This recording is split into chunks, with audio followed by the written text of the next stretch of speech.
Bismillahirrahmanirrahim. Assalamualaikum warahmatullahi wabarakatuh. Perkenalkan, nama saya Hairil dari kelas Tambang B. Pada kesempatan kali ini saya akan mempresentasikan materi dari PPT yang berjudul Perbandingan tanaman jati dalam media tanah topsoil dengan menggunakan pembedah tanah dan tanpa menggunakan pembedah tanah. Yang pertama itu adalah latar belakang. Indonesia merupakan negara yang memiliki kekayaan alam yang melimpah akan sumber daya tambang. Perkembangan pertambangan di Indonesia sangat tinggi, dari pertambangan batu bara, minyak bumi, emas, timah, perak, dan logam lainnya. Namun demikian, pertambangan selalu mempunyai dua sisi yang saling berlawanan, yaitu sebagai sumber kemakmuran anugerah sekaligus perusak lingkungan, yaitu seperti bencana yang sangat potensial.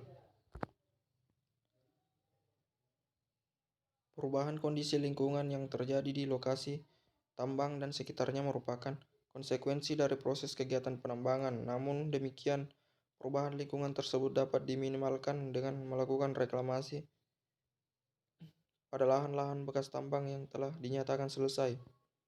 Kegiatan reklamasi ini disesuaikan dengan rencana akhir pemanfaatan lahan bekas tambang, misalnya untuk tujuan kehutanan, perkebunan, pemukiman, dan lain-lain.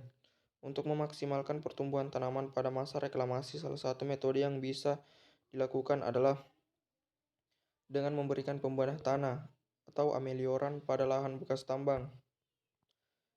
Yang kedua itu rumusan masalah. Adapun rumusan masalah dalam penelitian ini antara lain, yang pertama itu bagaimana laju pertumbuhan tanaman jati pada media tanah topsoil yang menggunakan pembedah tanah dengan yang tidak menggunakan pembedah tanah. Yang kedua itu bagaimana karakteristik tanah topsoil sebelum dan sesudah diberi pembedah tanah. Selanjutnya itu batasan masalah. Adapun batasan masalah dalam penelitian ini antara lain, yang pertama itu membandingkan laju pertumbuhan tanaman yang menggunakan pembedah tanah dengan tanaman yang tidak menggunakan pembedah tanah.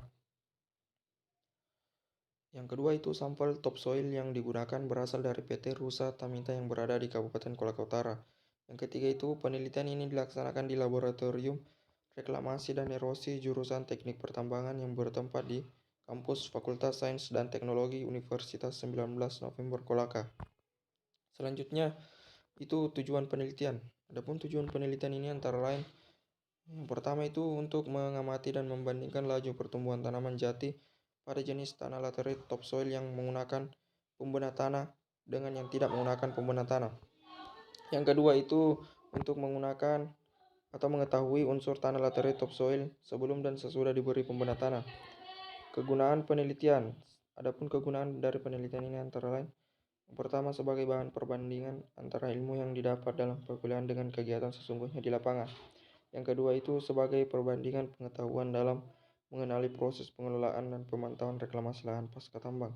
Yang ketiga itu penelitian ini dapat dijadikan sebagai salah satu pedoman dalam proses studi tahapan reklamasi. Ya, itulah tadi materi yang dapat saya paparkan.